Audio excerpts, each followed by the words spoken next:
さすが絵だポッドキャスト Hello and welcome to Sasuga Ada's monthly podcast where I answer questions, provide a space for you to share your creativity, and let you guys in on what I'm working on this month. You can submit Q&A questions, your headcanons, and any additional messages to me via email or fill out the headcanon submission Google spreadsheet linked in the description.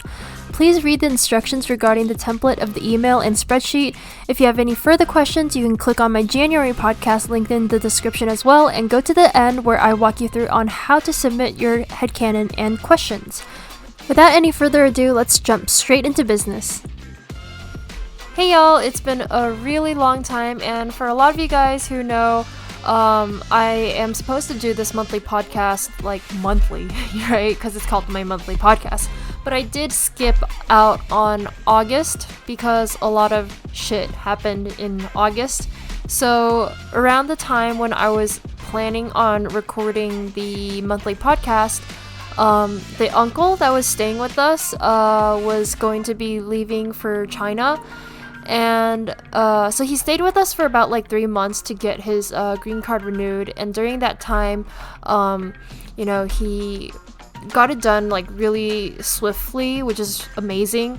A lot of people, they have to wait, like the process takes like a long time. So some people, for them, the process of getting green card renewal takes about like half a year, but he got it done within like 3 months, which is like really fast. So around the time that he was here, he was actually living in the guest room, which is actually my room. So I had to move out for him. And so after he went back, I moved back in. So I was like moving my shit. And then soon after that, I had my cousins moving in from Michigan. So I have a cousin and an aunt who came to live with us.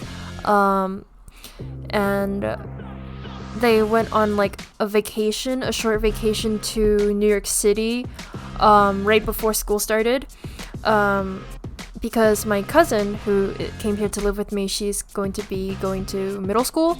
And when they got back from New York City, they brought COVID back with them, but we didn't know that. And then like a few days after they got back, like, my cousin first fell ill and she got a fever and she tested COVID positive, and then 2 days after that I fell down with COVID symptoms. And by that time it was already the end of August, and I totally did not have time to record the podcast. And then at the time I already couldn't, because I couldn't really speak.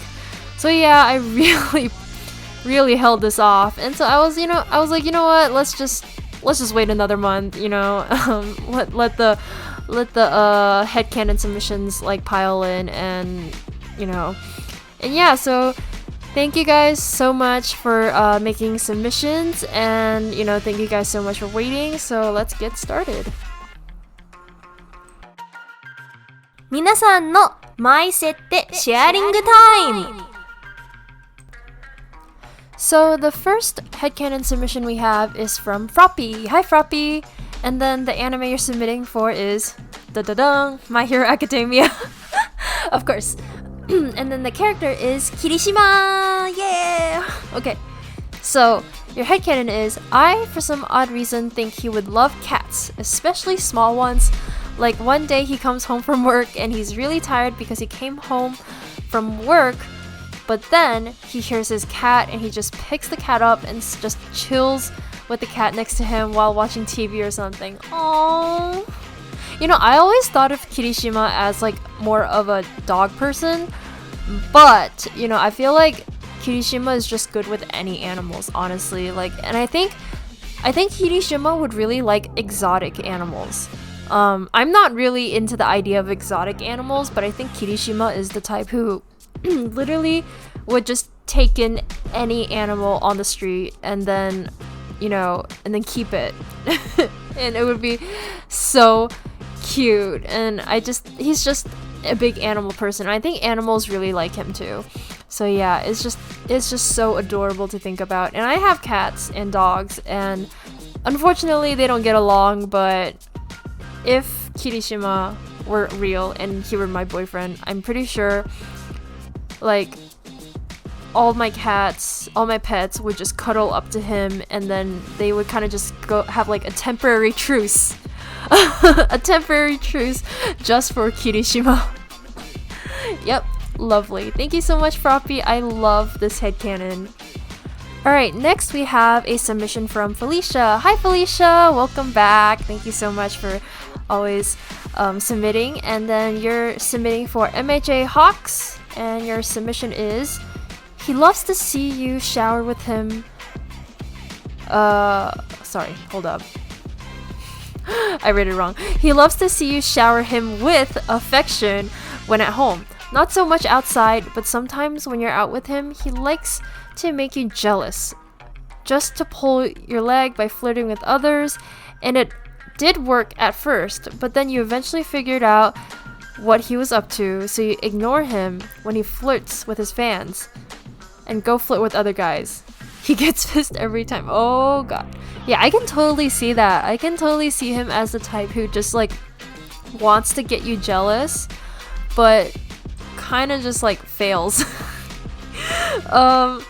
It's just like I think he's the type who really likes to have attention, and it's just like when he's outside, he kind of like wants to see you give him attention, and then if you don't, he will try to get it in any way possible. And sometimes, you know, like the side of me that thinks that Hawks has a toxic side, you know, because I think for some reason I think of every character with a toxic side, and I think Hawks' toxic trait is definitely he likes to make you jealous, or at least he tries to. And sometimes he does it for the shits and giggles, and sometimes he does it because he absolutely just cannot stop hogging attention. And so yeah, definitely totally see this. And I think like, you know, flirting with other guys is a good way to get back on him, but sometimes it kind of backfires, if you know what I mean. So yeah. Yeah, just be careful with him.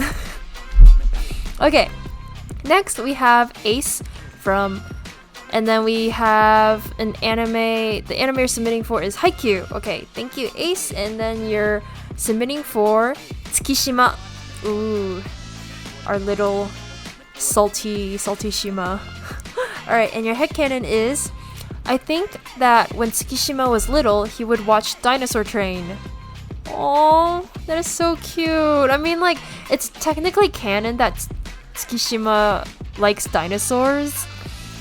And just like imagining that it's because he used to watch Dinosaur Train, and that just makes it all the more cuter, you know. I think honestly, a lot of people don't like Tsukishima. A lot of people love Tsukishima, and I'm on the team where I was like very neutral about him.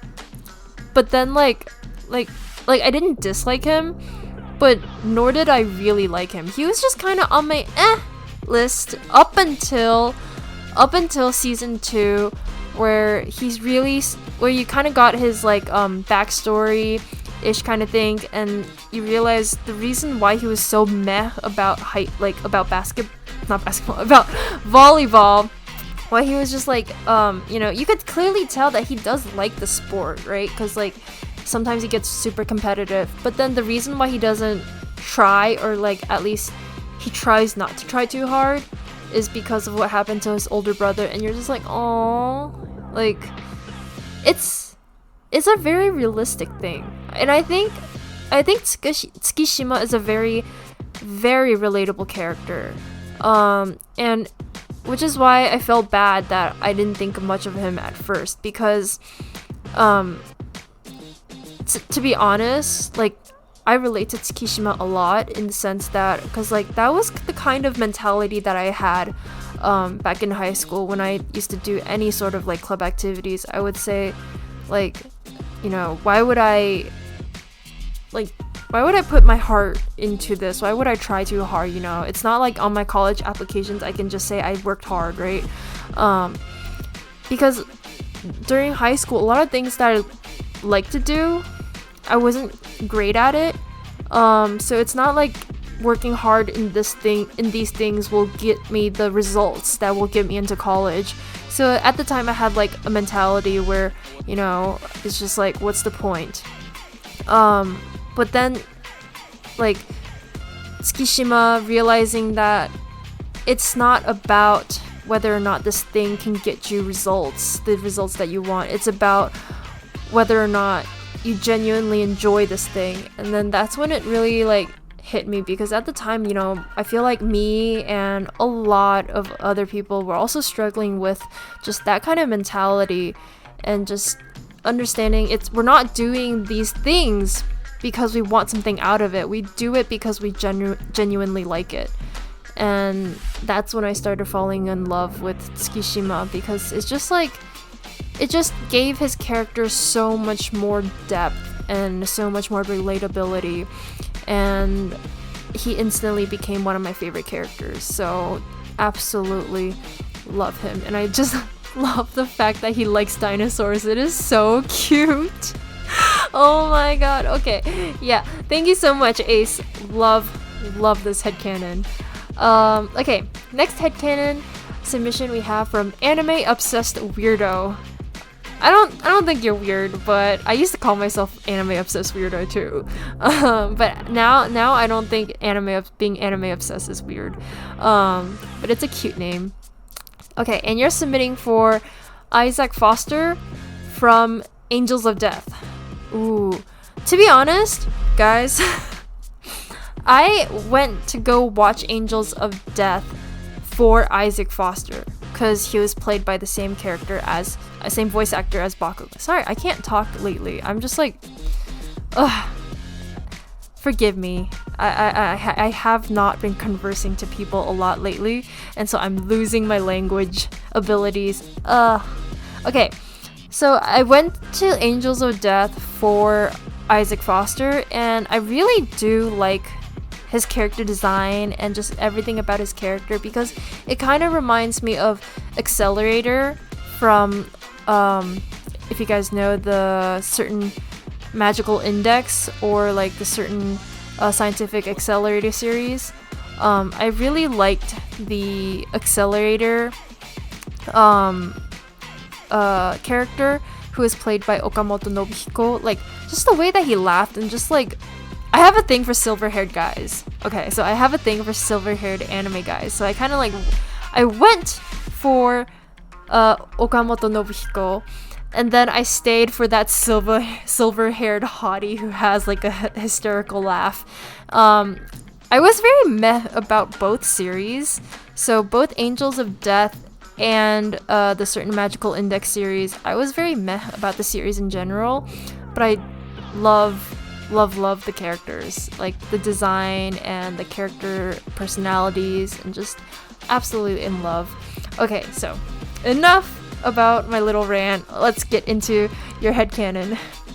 Your headcanon is, I think he has an everywhere personality because of trauma. He is a softie at moments, but don't bring it up. He gets flustered by this. He kind of acts like Bakugo. Oh, I can see it. Thing about Isaac Foster is, like, if he weren't a softie on the inside, I don't think he would have done what he did, you know, like, what's her name again? Rachel, was it? Like, I literally gave no shits about her, so I didn't even bother to remember her name. The little girl, the very, very religious one. Yeah, like, I feel like if Isaac wasn't an inner softie, he literally would not have gone with her and then tried to like help her out. Like, he did it a little bit out of he had some like selfishness to him in that he wanted to get out, but at the same time I feel like he really just wanted to help her. So yeah, definitely a big softie on the inside, and he does not want it point out. Awesome. And so next we have a podcast submission from Lynn H. From Lynn. And then this is a Monoma relationship headcanon. Okay, let's go for it. The headcanon is, I feel like although he comes off as a narcissistic brat towards 1A, which he does come off as, he's actually very kind to you in a relationship. Well, I can see that.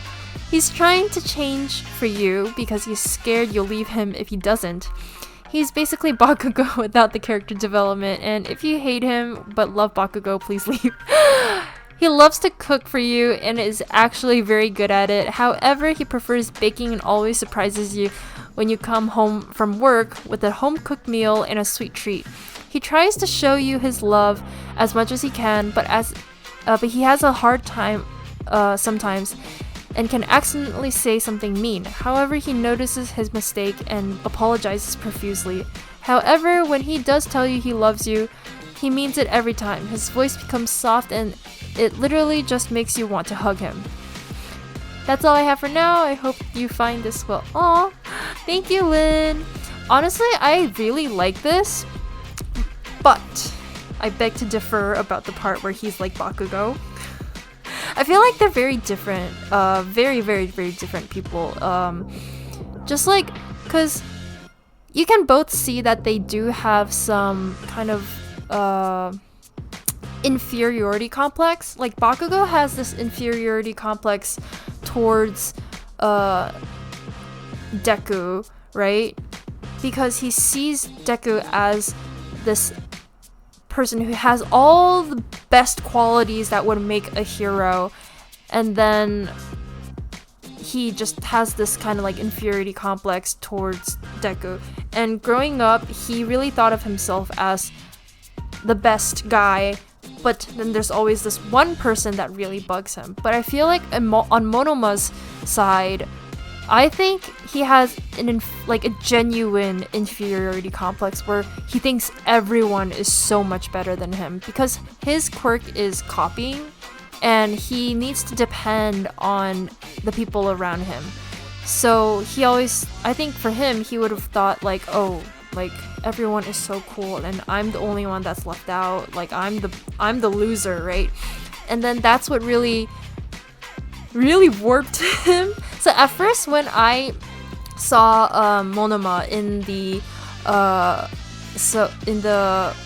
sports festival arc, like in the very, very beginning, like a lot of people, I thought like, what is up with this dude? Why is he like, you know, so annoying? Like, you know, what is up with him? And then when I realized what his quirk is, I was like, oh, that makes sense, you know. And then like later on when you see him more and more, you kind of realize that Horikoshi really did a good job with shaping these characters, and he is a genius at making characters, because it just makes so much sense that Monoma would have that inferiority complex because he has a quirk that literally depends on copying other people. And you know how like in reality, in our reality, you know, in real life, whenever someone says, oh, you copied off of me, you're a cheater, right? Like we would have the idea where, you know, like you have to be original, right? But Monoma, he literally can't be original. His identity comes from copying off of other people, because quirks are like in their society is like a big definition of who they are, and his defining quality is that he copies people. And I think that plays a big part on him. So he definitely has like this big inferiority complex that plays off of it. And I think it does play into your relationship a lot. Like sometimes it'll show, like when you guys get into arguments, sometimes he'll bring it up like, oh, you think I'm not good enough, you think I'm just like just someone who can copy other people, you know. But then like you would have to constantly reassure him that, you know, he is who he is original, and he is the one and only. And I think it's something that he does struggle with, and he tries to be really good to you, like you say. He'll cook, and I'm pretty sure he's good at cooking. I think Monoma is actually a very very independent person. Like he's good at a lot of things, right? Because he struggles a lot with, like, you know, trying to be original and trying to be like trying to find like an identity. So he probably tried a lot of things growing up, you know, a lot of hobbies, taking on a lot of things. And so he's a little, I think he's like what I would call like a jack of all trades, you know, because he has to copy a little bit of everything. He has to like also learn a little bit of everything.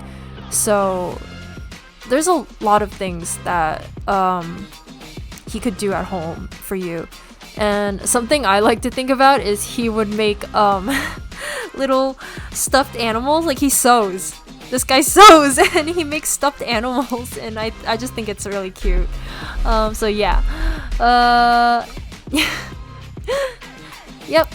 So I hope you guys liked my little Monoma talk. Alright. Next, let's go to Marcy. Thanks, Marcy. I love how you're always submitting, and this is amazing. And you're submitting for BNHA. Yay! And this time, it's for Kaminari Denki.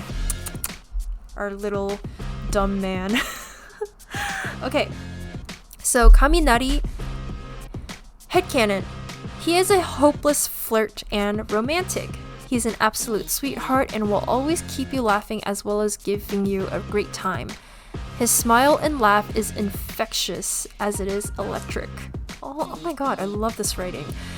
And it's funny whenever you kiss him, a spark always goes off. Ouch. It's absolutely shocking. Shockingly satisfying when you see the dazed look on his face after a heated makeout session. Oh my god, the imagery. He's also a cheeky guy, but you can easily fluster him when you tease him. He loves cuddles and he's very recipient to touch. He's also a bit of a scaredy cat, so he does like to share your blanket when you put on a scary movie. He's just a bundle of energy, so you gotta be able to keep up with him as well as ground him, since he can be a little bit airheaded, of course. Yep.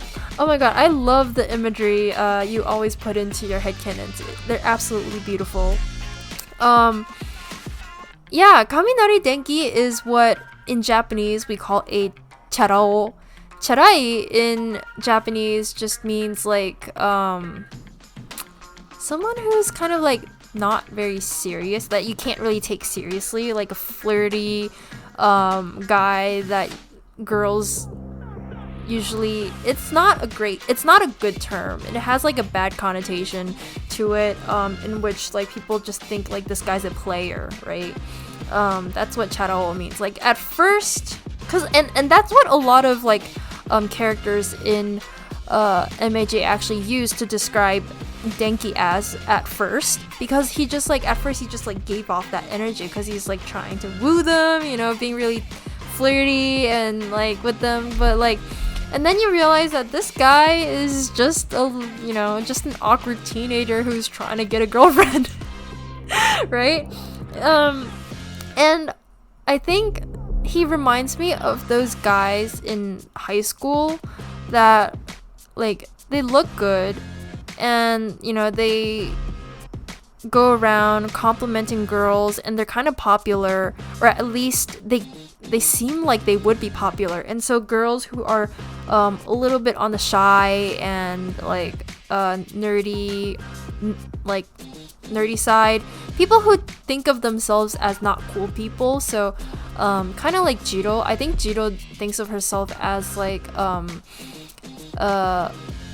emo music girl who, you know, and so I think so for girls like that, I feel like when they get approached by guys like him, their first impression would be, oh, this guy's a player, right? And so that's kind of like the impression that Horikoshi was going for, and I absolutely loved it because he put in a class, like a small class of 20 people, he put in so many different personalities, and a lot of them you can really honestly find real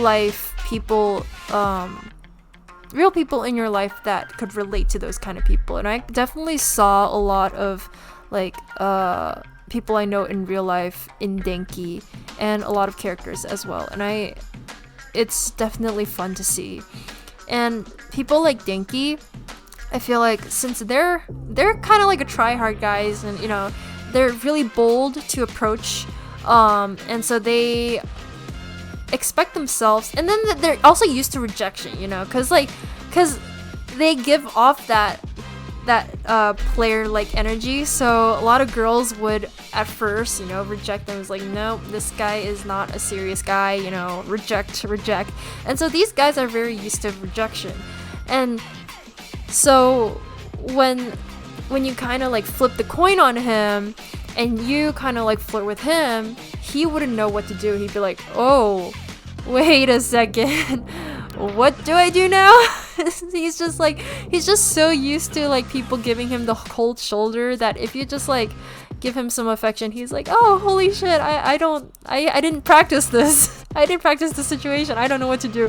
And I just think that's really cute and adorable, and I wish we get to see some of that in the canon work, but unfortunately I don't know if we're ever gonna be able to see it. I hope so. I really hope so. I'm a big Kamijiro like shipper, so I really do hope they get together. So yeah, thank you so much, Marcy. It's amazing. I loved it as always. Alright, and that is it for this month's headcanon submissions. Next, let's go to Q&A and messages. Sasuga Ada Q&A! So for Q&A and messages, let's start backwards. So this time, let's start with Marcy. Marcy's question is, hey Ada, what's up? Just wanted to ask, how often do you travel and how much of a priority do you think family is? Ooh, very, very good question. So I don't actually travel that often anymore, mainly because of COVID and because that I'm now a college graduate and is working. I used to travel a lot as a child. So as you guys know, my family is Chinese, and growing up, I remember the first time I've ever traveled outside the country was when I was like 6 months old, and my parents took me back to China for Chinese New Year to visit my family. During that time,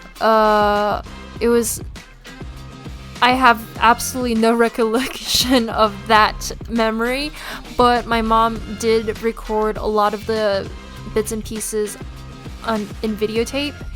And looking back, I could see just like how amazing it was of a trip.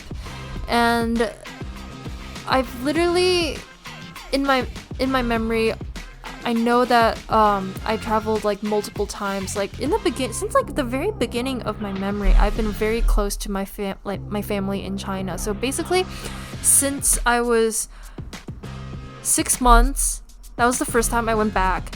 And then when I was around like 2 years old, I went back again, and during that time I stayed for a very, very long time, from basically 2 to 3 years old. That during that time, because that time was the time my mom was trying to get her bachelor's degree in America, and so she kind of like put me and my brother with our family in China so she could focus on her studies there. And so during that time I was in China, and then basically years after that I would go to China every single summer to visit family. And when I was really little, so when I was like 7, 8, 9-ish, during those summers, my parents would always accompany me, and they would basically take us to China and go somewhere and just for vacation to sightsee, because even though they grew up in China, they really haven't had an opportunity to go to many places either, and China is huge, right?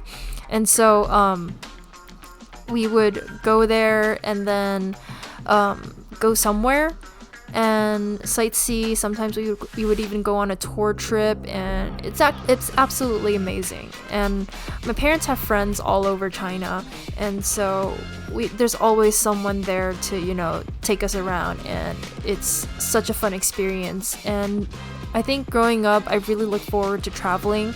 And during winter breaks, I remember during winter breaks, it would be a tradition to it's like always like a family tradition to either go on a cruise or go skiing. And we would always go with like a bunch of family friends. And on cruises, we would go south to either the Caribbean, and then, or like one year we also went up north to like Alaska. So it's traveling and going on vacation with family played such a big part in my childhood, and to me, I think family is very important, and going on trips together is kind of like the family activity that, you know, that I could think of. Like whenever we say like do something as family, the first thing I would think of is travel, because that's just what I grew up with, you know, bonding with family by traveling together. And because, like, you know, growing up in an immigrant family, we are very far apart from our blood relatives in China, and so it's really important for us to also like visit them. And so this blood bond to us is very important, but at the same time it's I think a lot of immigrants would kind of relate to this, in that we feel like, especially because me and my brother, we grew up here in America, even though we love our family in China very, very much, and we spent a lot of our childhood there, and we do feel a close bond to them.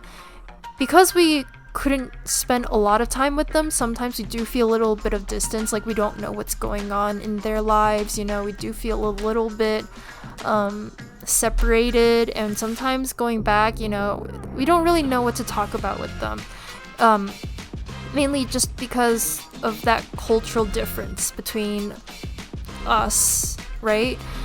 And so it is difficult, but I value my family a lot, and I think the reason why we have so much family friends here, and the reason why I call them family friends, is because they're literally like family, you know. There are a lot of kids around in the community that we grew up with, and our parents are close, we are close, and we would have these gatherings almost monthly, and we would, anytime, we just like literally make up a random excuse just to get together, and the parents would have fun, the kids would have fun.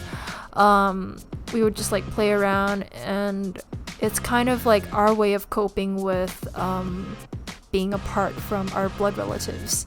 So yeah, family is really important. What about you guys? What do you guys think about family? You know, are you guys close? I know a lot of people, you know, every family is different. A lot of people have very tense family relations, right? And for some people, family could be a very difficult topic to talk about, but for me, when I think family, it's nothing but good memories. And I still live with my parents right now. That just shows how much like I'm cool with them, right? My parents give me a lot of privacy, and growing up, like, they're my best friends. They respect me, and they've, you know, especially my mom. My mom is like a girlfriend, you know, like we're chill, we talk about anything. So yeah, so I'm really like curious about like your family dynamics. So talk to me, so like tell me in the comments, or, you know, send like a little submission. Just talk to me, like tell me what is your family like, you know. That's something you guys can submit to me for next podcast. So yeah, lovely question. Thank you so much, Marcy. Alright, and then a message from Marcy is, "Hey Ada, wanted to say thank you for all that you do. Always got a smile on my face because of you. How are you though? Keep taking care of yourself and being amazing. I haven't been around much because of school and life changes, but no, I'll definitely be here whenever I'm able to give you support, admiration, and hype you deserve. Keep up the great work, hun." Thank you. Good luck to you, Marcy, with school. And I know, yes, you know, as you guys can already tell, I haven't been updating as much lately, and the reason for that is definitely because I've gotten busier in life. So it's just, you never know what life throws at you, right? Sometimes you plan for this and then some things happen, right? For me, it's just like every time I want to start recording a podcast, or every time I want to start coming up with headcanons, you know, someone calls me from downstairs and be like, hey, take out the trash, or hey, do the dishes, or just like, hey, we have somewhere to be, you know? It's like, go run out and go like buy some milk for me, like, or something like that. It's just like these small things, right? Like, you don't realize just like how much time these small chores can take you. And then the past few days, you know, we, like, my entire family has been preparing for this big community performance, right? Because my mom is very involved in the community, right? And so whenever she gets called to do, you know, to set up some big event, like, the whole family has to get dragged into her work, and we are all volunteers. So yeah, we all get dragged into doing community work. But it's great, you know, it's how we spend family time, and everyone is very supportive of her work, and we absolutely love it. So yeah. And so I totally understand, you know, life changes, and, you know, sometimes things happen, and honestly, I've been getting busy at work too, because I graduated from college last year, right? And then it's been about a year, almost a year since I started working at the current company that I work at. And good news is my team and my manager are really satisfied with me, but the bad news is a lot of people on my team, like a lot of the senior engineers, left because they got like better opportunities. So I don't know if you guys know much about like the computer science, the software engineering field, but the typical software engineering like kind of like trend is like you go somewhere, work about 2 or 3 years, or maybe 4 or 5 at most, and then you jump to another company, because if you stay somewhere for a long time, you don't get like much of a raise. But if you go and leave and go to another company, they will give you like an offer that's like much more than your current salary. And so a lot of people choose to leave for a different company to get like essentially a raise. And so a lot of the people, the senior engineers that are on my team, they've been in there for like 2-3 years, or maybe 4 or 5, and then they left. And so now our team is super understaffed, and even though we're hiring new people, you know, it takes time to train new hires, right?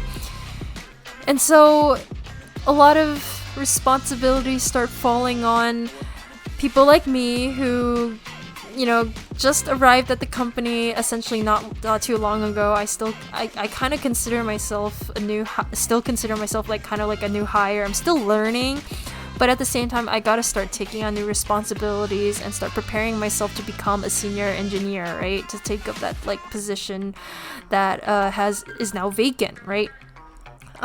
So yeah, a lot of things are starting happening, and I know for people who are still in school, whether you're still in high school or college, that is a lot of stress, because trust me, I've been there. Like, oh god, high school and college. Okay, I feel like high school is actually more difficult than college. Why? Because in high school you had a lot of identity issues, right? You're like, at the time it was like hormones, you know, all that stuff, body changes going on, and so it was tough mentally for me, like high school. And then college was just a lot of educational stress, like a lot of schoolwork, all of that. But overall, college was definitely fun. It was fun. And then like minus the schoolwork, it was a great experience. So but I know like schoolwork can definitely be super time consuming. So yeah, good luck to those still in school, and just know that I'm with you and I've been there, and like, you know, definitely top priority, you know, right now your education should be your top priority, and I am cheering you on. All right. Next we have a Q&A from Nezuko Kamado. Hi Nezuko, and your question is, so what do you think of Nanami? Just a random question. Also, I try to make a little headcanon, but I can't. So yeah, how do you come up with that headcanon? Okay, this is a very good question, and what I think about Nanami, first of all, appearance-wise, like when I first saw him, I was like his character design, I was like, okay, a businessman, like didn't wow me as much as Gojo, right? Because Gojo, you know, whew, that man, bruh, whew. Like the whole character design was just wow, you know. And then Nanami was like, okay, and like you look tired as fuck, right? And like, and then especially I was like, what is up with that tie? I was like what is up with that blue and like pattern, blue black pattern going on with the tie? Like, whoa, what the heck? But then like as soon as he started talking, I was like, okay, this guy, yeah, because like the voice actor, right? You guys know the voice actor, like he plays, oh my god, he has such a sexy voice, and he's actually really good looking, right? And like his voice is just right? And so I was like, okay, I'm definitely going to, you know, fall in love with this character. And and then he introduced himself to basically so god, I'm like losing it because I'm just like thinking about just how much I love this guy. Okay, he introduced himself to Itadori, and he was like, oh, here's my did he give him a business card? I forgot, but he made like such a good introduction. I was like, oh, okay, serious guy. Like he looked like a serious guy. But, and then he said, I realized that being a sorcerer is full of shit. And then I was like, bruh. And then he was like, being in the workforce is full of shit. I was like, relate.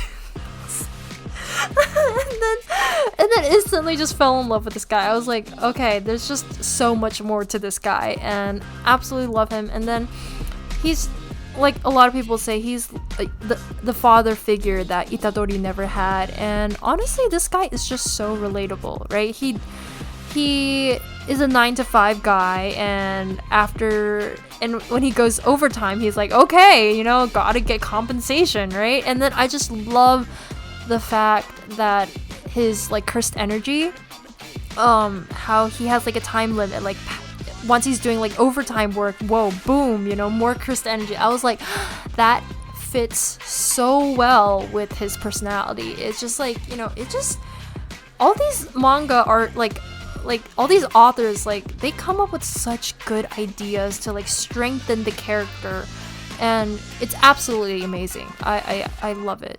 Okay, and how I come up with a headcanon is that's a very good question. So thing is, I'm the kind of person who likes to think a lot, and I like to, so this is something that, I don't know, a lot of you guys might find it a little bit creepy, but in high school I was like shy, right? Middle high school I was shy, and I was like the typical nerd that you find in a corner. At least that's how I identified myself, right? Because I had a lot of insecurities growing up, especially in my adolescence period, because I had a lot of acne, right? And then, you know, I've always had a lot of insecurities about my appearances and stuff. So during that time, I would judge people a lot, which now I find a really mean thing that I did. But I kind of like kept it to myself, though. I kept it to myself. But like, you know, I basically observe people and observed what they did and kind of like learned like, oh, this kind of person, like they would tend to do this. And then I studied these people, and then I studied their behavior, and then I justify their behavior based on their personality or what I know of them, right? So this person, I heard rumors of what's going on with them, and then sometimes I would use that to justify some things that they did that I either liked or didn't like. And at the time I didn't really realize what I was doing that well, but to a certain extent I was studying psychology through life, like through like human interactions, right? I was actually looking at people and applying their life experience and their personality into kind of like justifying what their actions, right? And that's that in a sense that's a way of how like psychology works, you know. You take, because psychology is all about like finding reasons for what people do, right? Why people act a certain way. And so as I started doing that more often, and then I would apply that to like anime characters, right? You know, this person is like this, so the reason why this person does that is because of this, right? And then basically you kind of just like, instead of like justifying the character's actions based on their personality, you kind of just flip it, do the opposite, and goes like, okay, this person has this set of personality traits, right? Who in my life is that similar to, right? Who do I know is like that? And then I will apply basically the knowledge of I have this person essentially to this character who has like the same personality or like has some similar traits, right?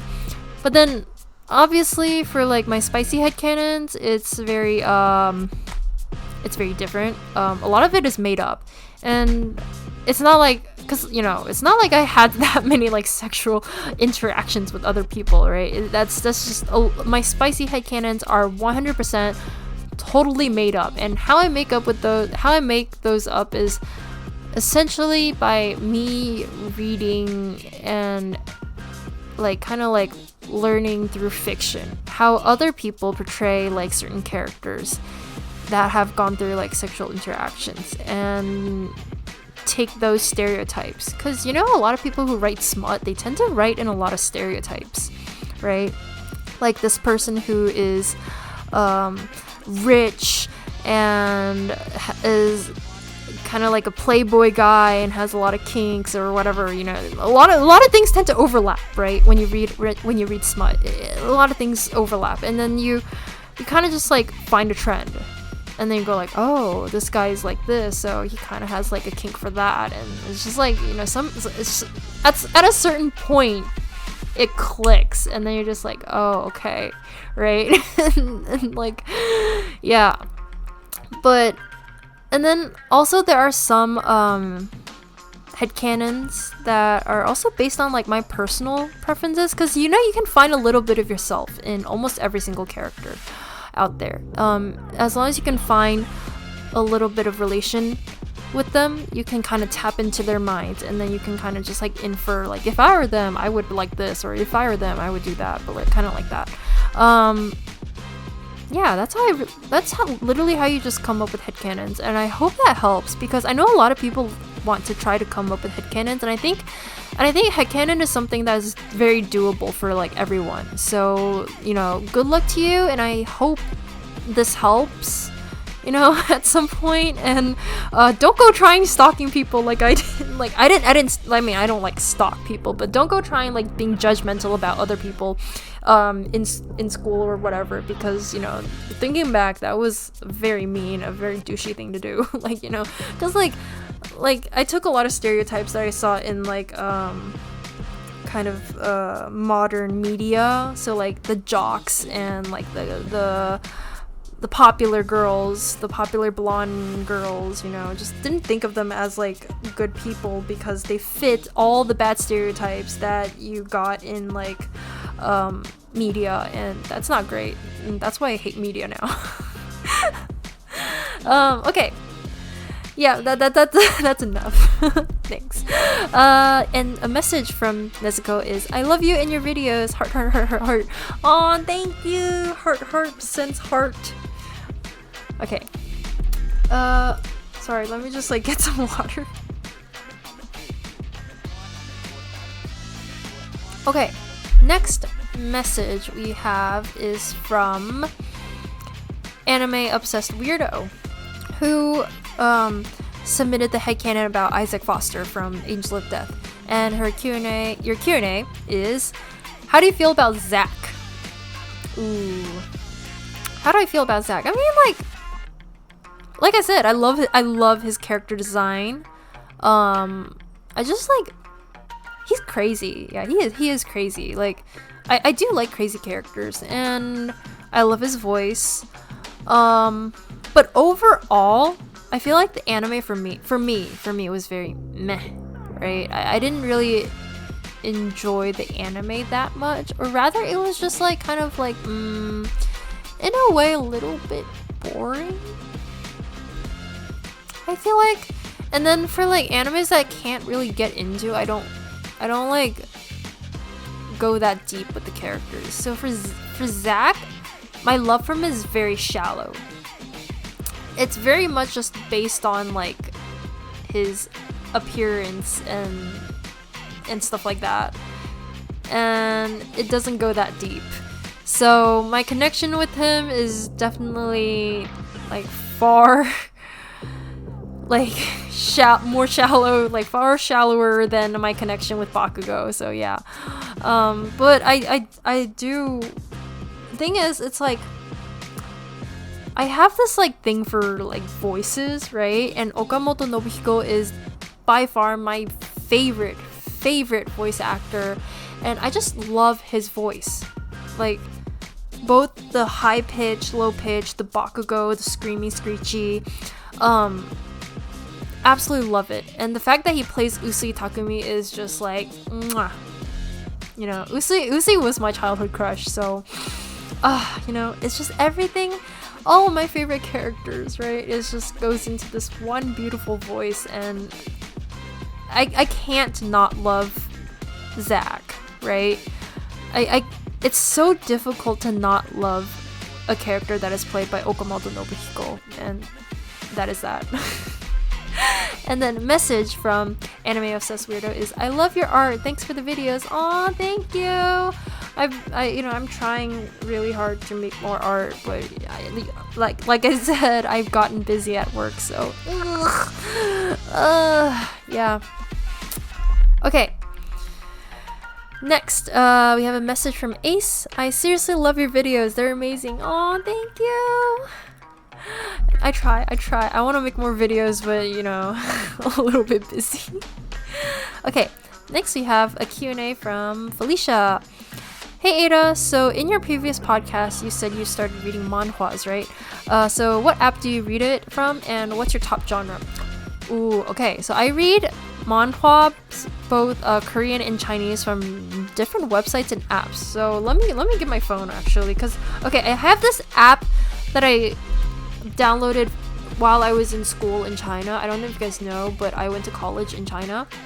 And then I found this amazing Chinese webtoon app called Kwai Kan, which translates to quick read, right?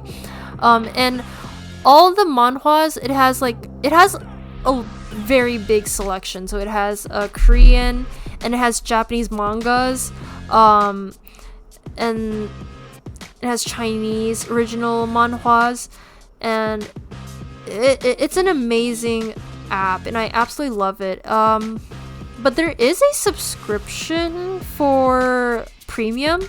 There's also free, but something I realized is that you can only read so much with free. There are like a good number of free works on there, but the only thing is, it's that a lot of the good works, especially the Korean works, or like or the Japanese works, because those works are like from foreign countries, right? And then they need to like pay the original authors in order to have like the copyright of these works, right? Because this is a very, very official, legit like app. So a lot of they need copyright for every single one of these webtoons that they put on here.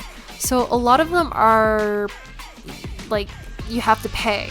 And so what I have is like I put money in basically for coins, and then I also bought like a premium subscription, like monthly subscription that I have. And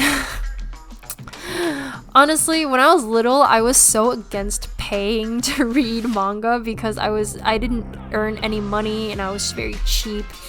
But now after I understood how important it is, like about copyright and then paying to read, and it's just like I decided that I would pay to read a lot of these like works. So a lot of my favorite Korean manhwas are read on this app in Chinese. It was also a way for me to like retain my Chinese, because growing up as a Chinese American, you know, you don't get the chance to read and write in Chinese a lot, and for me this is a good way to like keep up my reading abilities. My favorite genres, obviously romance. I love Korean dramas, and I especially love the ones that are about like the Korean dramas that are taking place in some of like a Western fantasy medieval kind of setting where they dress up all fancy and stuff like that, and then like, you know, you guys know what I'm talking about, like the character designs and then the clothes. It's just also delicate, and I love it. And you know, the kings, the dukes, the counts, just I love a lot of that. And I also really like Chinese historical settings, so manhwas in those settings I really, really love. And then BL of all kinds, you know, definitely favorite.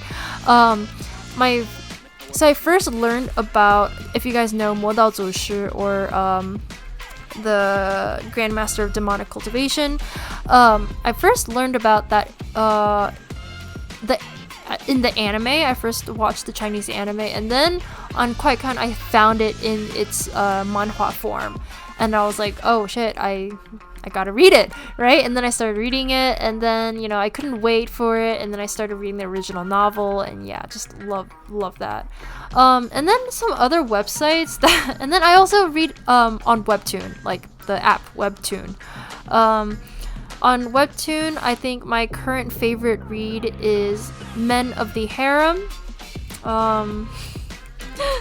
which is about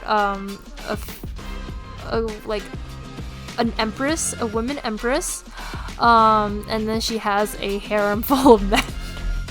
And then the other one that I really like is the Remarried Empress, which is by the same artist as Men of the Harem.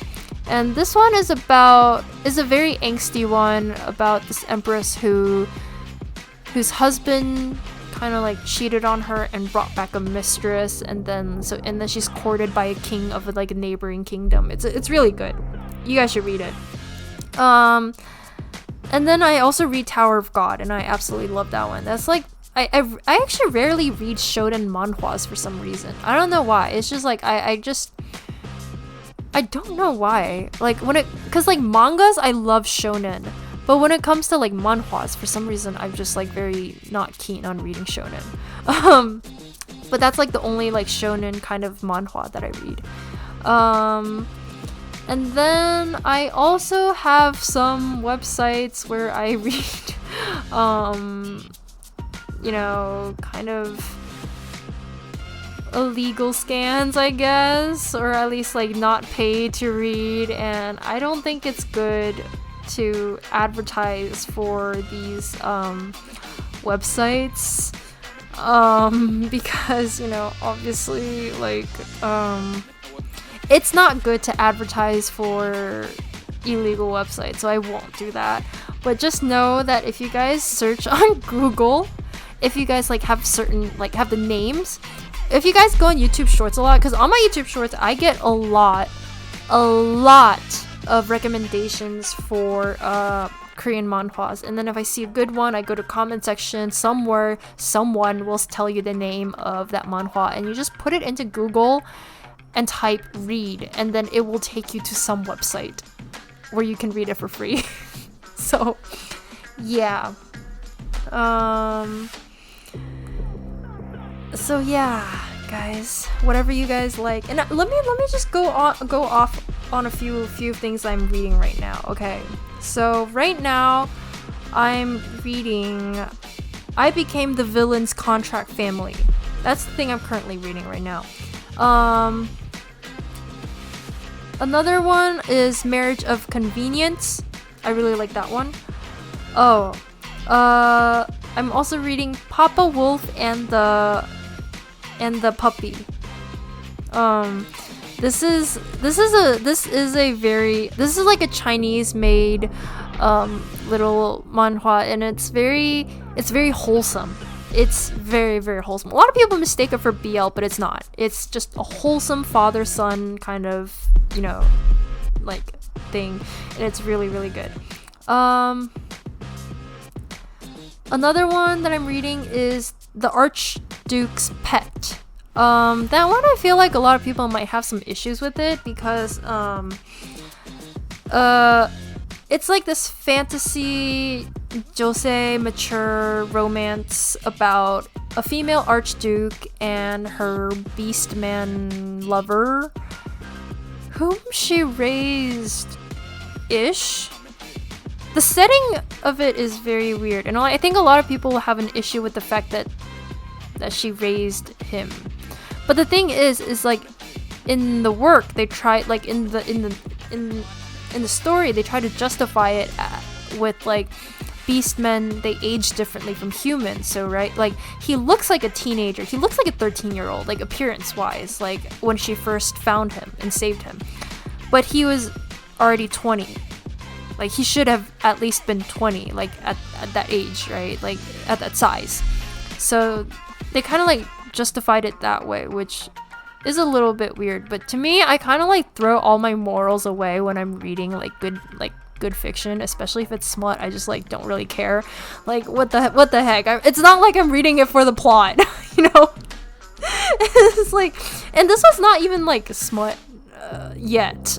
I hope it is, but like I kind of read it. I kind of like picked it because it had like the mature like tag on it, but it hasn't gotten there yet. So, you know, but I like it. The art is really good. So yeah. Okay. Another one that I'm reading is Actually I Was the Real One, and this one I caught up, and it hasn't updated in like since May. So I'm like waiting for that one to like update. That one was pretty good.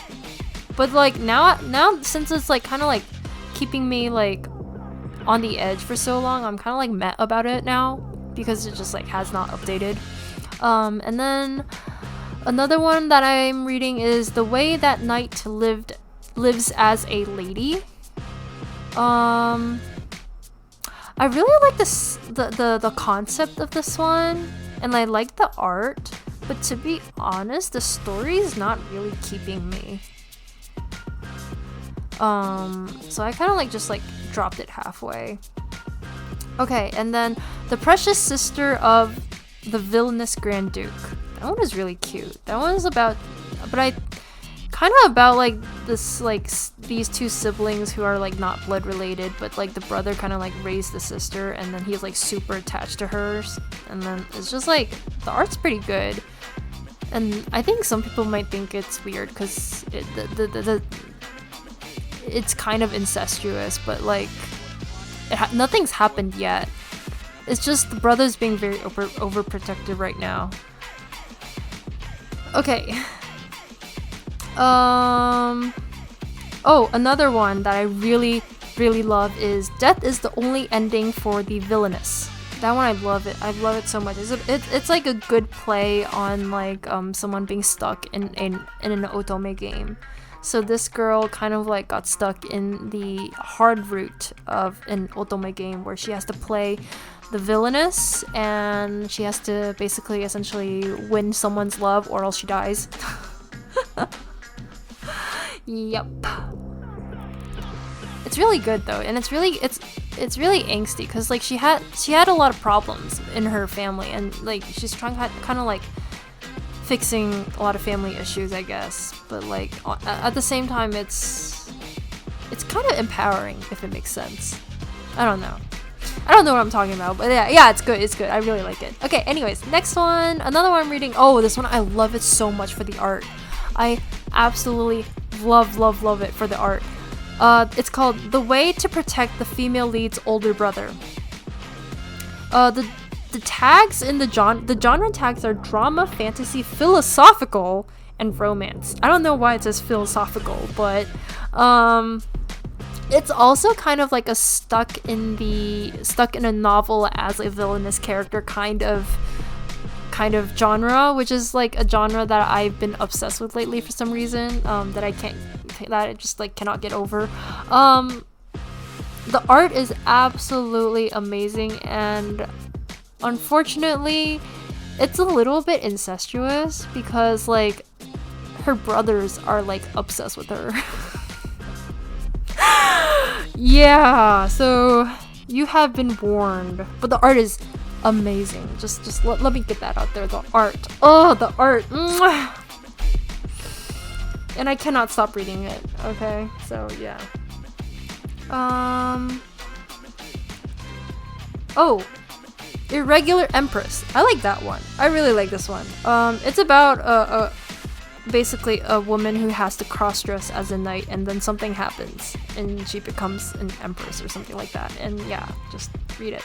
Another one that has amazing art is The Broken Ring. This marriage will fail anyway. The genres are adaptation, drama, fantasy, historical, tragedy. Note, tragedy. Yeah.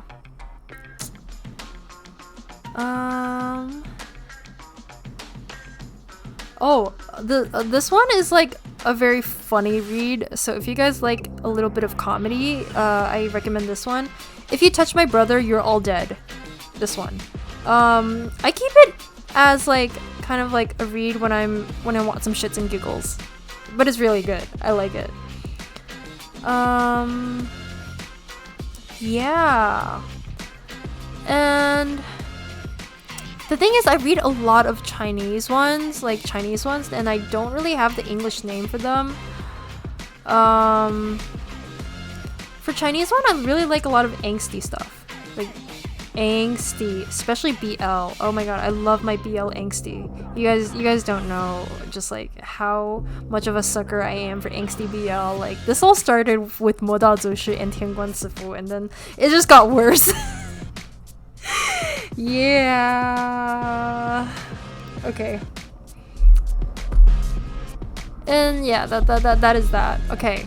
So I hope you guys got some good recommendations back there, and let me just go and jump into message. And there's a helicopter outside or something. I don't know if you guys can hear it. Okay.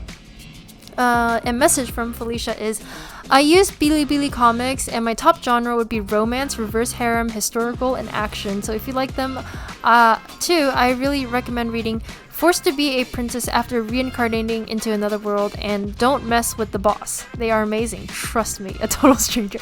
Okay, that aside, I really hope you and your family are doing good and you're enjoying whatever you can.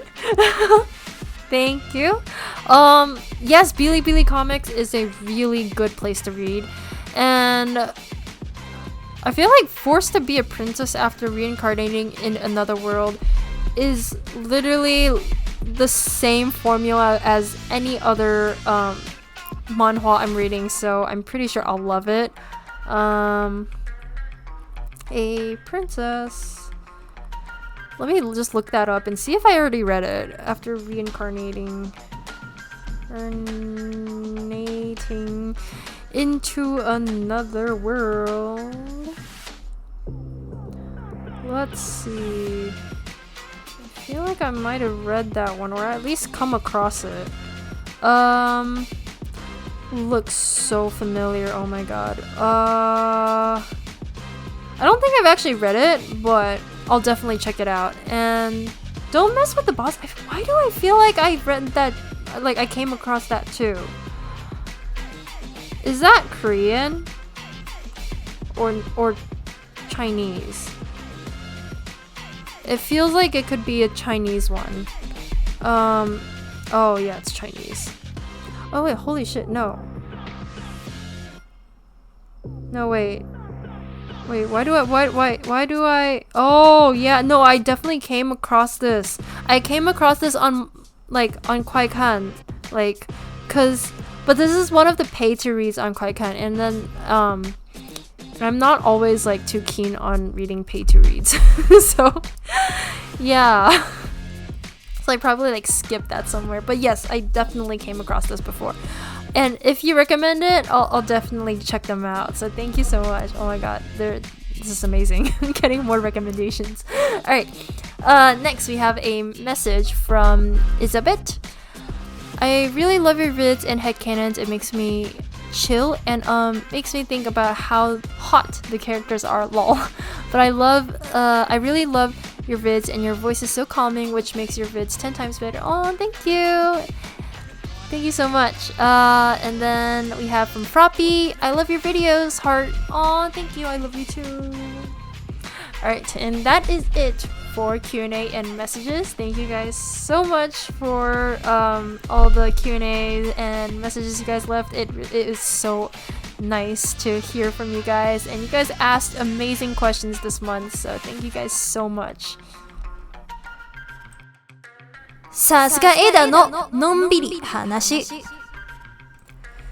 So every month, essentially, or every podcast, now that I've skipped August, I basically take a little bit time to talk about myself and essentially what I've been up to, but I feel like I've done quite a lot of that throughout the podcast already during both the headcanon section and the Q&A section.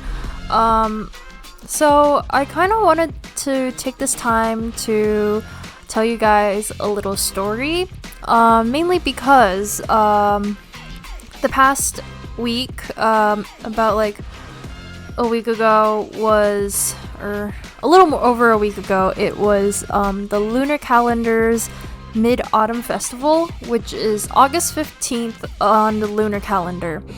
And this is a traditional Chinese holiday, and a holiday for a lot of people who still use the lunar calendar. And that was the big event that my whole entire family had to accompany my mom on and help with. It was like a big show, I guess, where a bunch of people come and perform, and basically we rented out the auditorium of this high school, and we had to run the whole show with like my mom being the director and everyone else being the staff, essentially, running around telling people, hey, it's time for you guys to get on stage and stuff like that. Yeah, so that was kind of like a celebration of the lunar holiday. This holiday, the Mid-Autumn Festival, we call it 中秋节, which literally translates to Mid-Autumn Festival. It's, and a lot of like Chinese Americans call it the Moon Day or the Lunar Moon Day or something like that, because it's said that on this day it is the day where the moon is the fullest and biggest in the year. I don't know if I believe that, because the full moon looks the same to me every full moon, but I try to convince myself that it's the fullest. And so I kind of want to take this chance to tell you guys why we have this holiday and what this holiday is based on. So this holiday is kind of a celebration for family. The full moon kind of symbolizes just everyone being together. There's this term in Chinese called 团圆, which means everyone, all the family is gathered together, just being together. And the roundness of the moon is supposed to symbolize that. So basically, the mythology, the Chinese mythology of the moon goddess is basically an equivalent to the Japanese mythology called Kaguya Hime.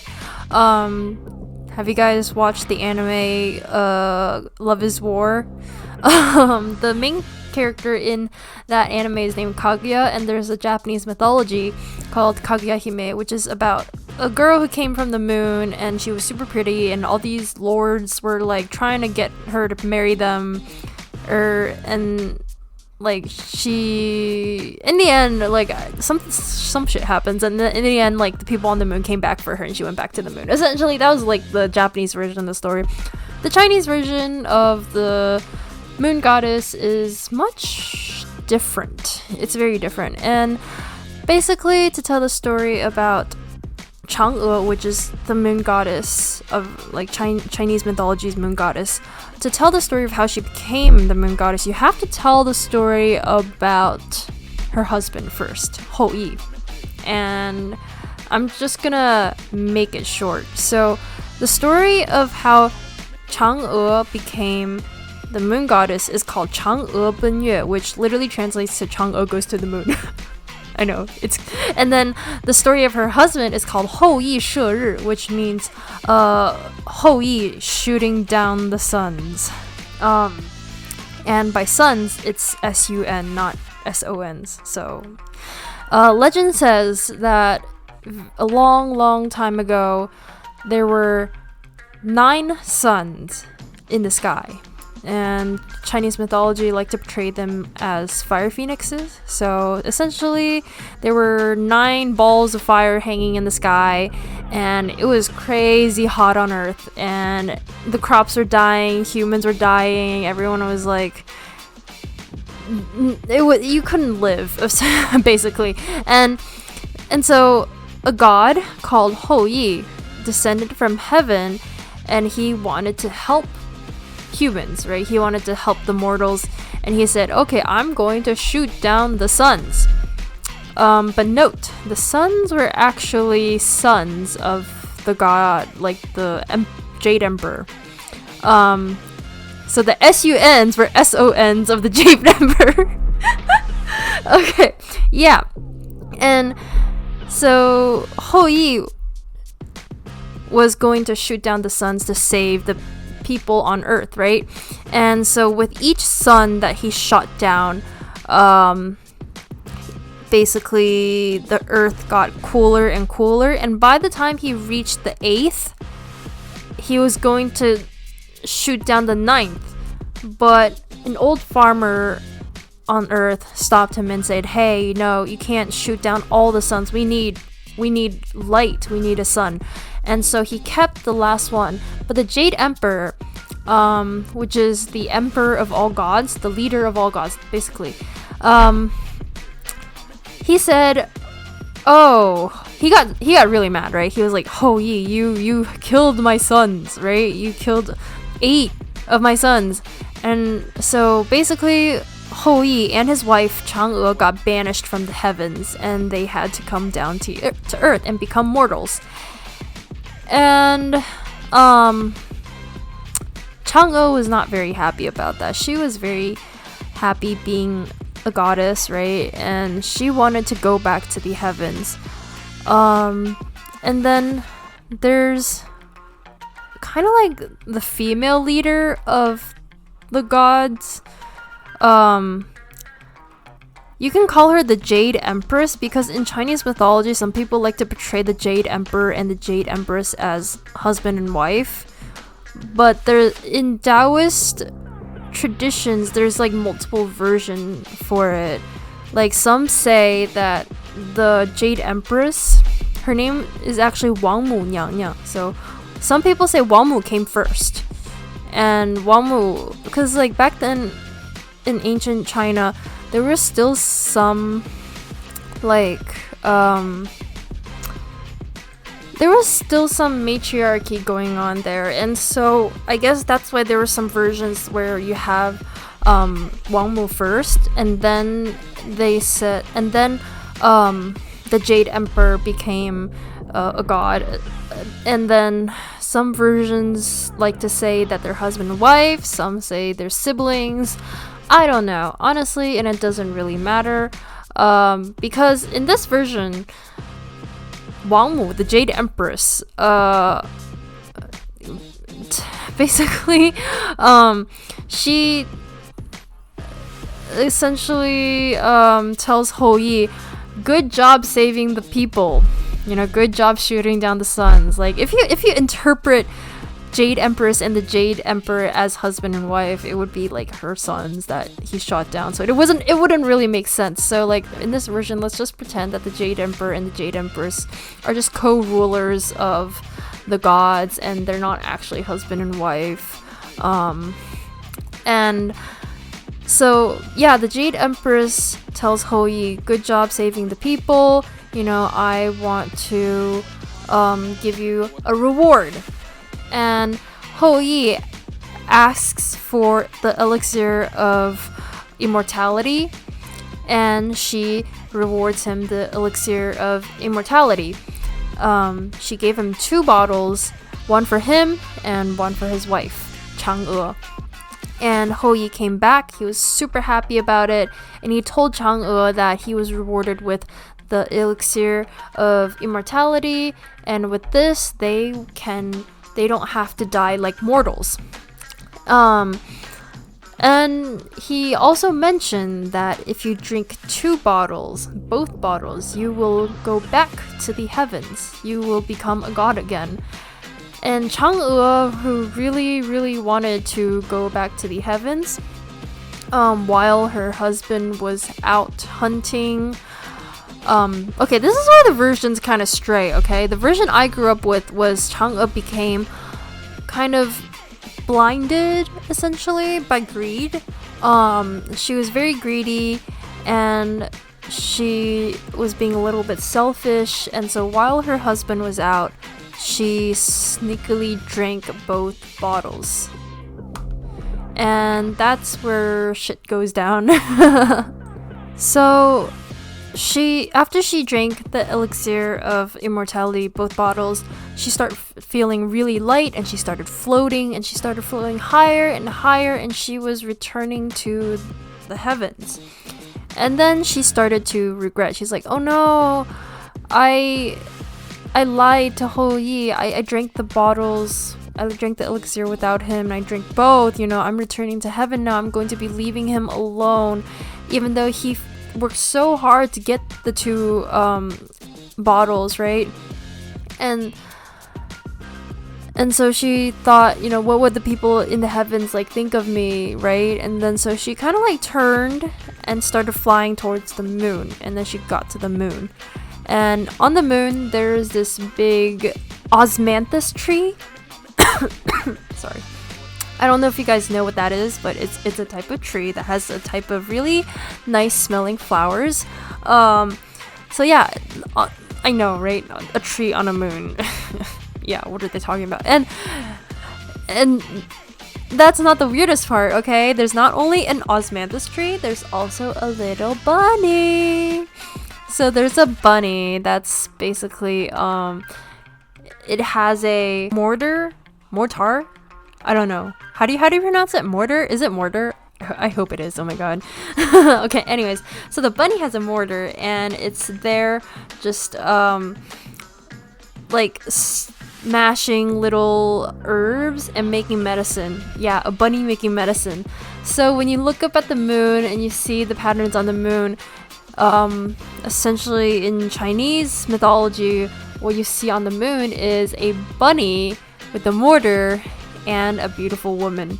So that's the Chinese mythology of the moon. It's a really sad story, and it's full of regrets. It's basically a story that tells you that you should not be greedy, and you should not drink elixirs of immortality behind your husband's back. Yeah, so that's a funny story. a sad one, a sad but funny, kind of funny story that I wanted to share with you guys, and just to kind of share a little bit of my culture, and I hope that was entertaining enough. Let me know if you guys would like to hear more of these crazy mythology stories from my culture, and I can whip some more of those up for you guys. Yeah. And another thing I wanted to mention is I'm sure you guys realize that I've been very non-active lately, like less and less active on my social medias. So I basically stopped TikTok. It's just like too much for me. I'm barely managing my YouTube channel. Like one video a week essentially is my maximum nowadays. And I think it's just back like a few weeks ago, or maybe even like a few months ago, when I first started. No, actually it's been almost a year since I've been like actively back, like posting content.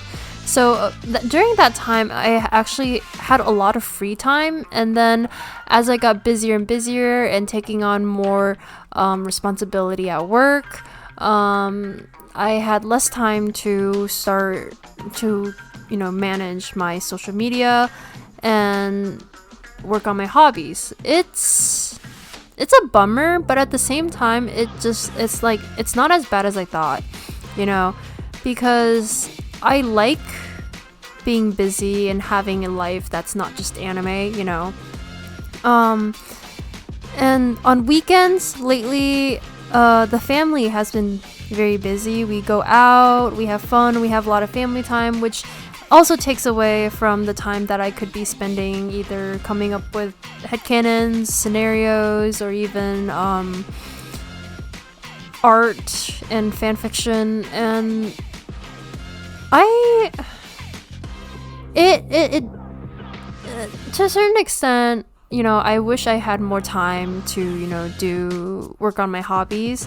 But also I like going out and doing things with the family because it also helps get me more inspiration. Just like if I'm always stuck at home, I will, you know, run dry at some point. So going out, experiencing things, it helps a lot. So if you guys are also aspiring artists, aspiring story makers, you know, story writers, I do recommend you guys going out a lot and trying to get some more life experience in, and that'll help you a lot with coming up with stories and stuff. For me right now, I'm at the stage where I want to experience more. I have mixed feelings about this. Like because I'm single right now, right? I kind of want to get into the relationship so it can inspire me to come up with more scenarios. Like that's like for the sole reason that I could gain some inspiration for my stories, because my last relationship actually inspired a lot of the content that I have for my stories. Like I took a lot of things that happened in real life to me or to the people around me and put them in stories, and it turned out really good. So right now, as my life has settled into this kind of like singleness, you know, I enjoy being single, I really do. But sometimes it gets a little dry, and when I'm trying to come up with new things, you know, I run out of inspiration that are realistic, you know. The thing is, I like taking inspiration from real life events because that way it helps me expand on it and helps me relate to it. If I just listen to these things, these ideas coming from other people, you know, sometimes without like actually being able to relate to it, really understand it, being in that situation, it's really hard to kind of expand on it and write a really good story based on it. So for that reason, I'm trying to go out and meet more people, but I'm very, very disappointed with like online dating. So I don't know if you guys use those apps, like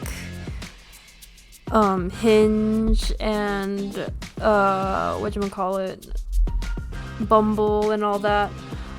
Honestly, and Tinder and stuff, it's intimidating. I don't like it. I really don't like it. I like meeting people in person. I don't like meeting people with the incentive of dating, I guess, because it's just weird. Like, I don't know, the approach is weird. I don't like it. It's just, when I met my ex-boyfriend, you know, it was in school, and you know, there was just like a situation where we met as friends, or even like he was like a year above me too, so it just became, the approach became natural. You didn't really have to think much about it. But now on dating apps, I don't know about you guys, but like for me, it's just really hard to open up to someone who you know is trying to date you, I guess, or at least like, you know, they're approaching you and trying to see if you're dateable, and you're trying to approach them to see if they're dateable, and I just don't really like that, and which is why all my like online dating attempts have been failing miserably. I just can't open up. Do you guys have that kind of problem? Let me know if you guys have that kind of problem, because like, am I weird? Is it just me? I think because so far like online dating has been working very well for the people around me, and it seems like it's just me. That is so sad. I'll just be alone with me and my cats, and I would be fine, but it is not doing so great for my creativity, so yeah. Or maybe I should just make new friends, go out, have fun, you know? Like, even just me going out with friends, like me going out with like a girlfriend, we go out and eat and have fun, and I come back with crazy new ideas for stories, and it's amazing. So I just need to go out more. Yeah, I need to stop being such a shut-in. I'm just like so lazy. Yeah. Okay. But that's enough about me. So feel free to comment and to send me podcast submissions, and it doesn't even have to be a headcanon. And in your messages, you know, share a little bit about yourself, right? Tell me about yourself, you know. Ask me questions, you know, can be personal, can be about, you know, how I make headcanons, can be about like my opinion on things, just can be about anything. So what you guys want to know about me, what do you want to share with me? You know, I'm really curious about you guys too. So like, let me in on a little bit about you guys. What do you guys I hope in my next month's podcast submission I can get some like little information about you guys, and if you guys have anything in your life that you're some things that you're worried about, some things that you want someone to talk about, and some things that you know you can't really tell other people, that you kind of just want to rant out about and get somebody's opinion on, you know, feel free to use this as the space to do that. I would love to hear from you and kind of like help you guys out if I can. And I don't know, maybe your little situation could serve as an inspiration for my next story. Who knows? Okay. Thank you guys so much, and I'll see you guys next time. Stay safe and stay simping!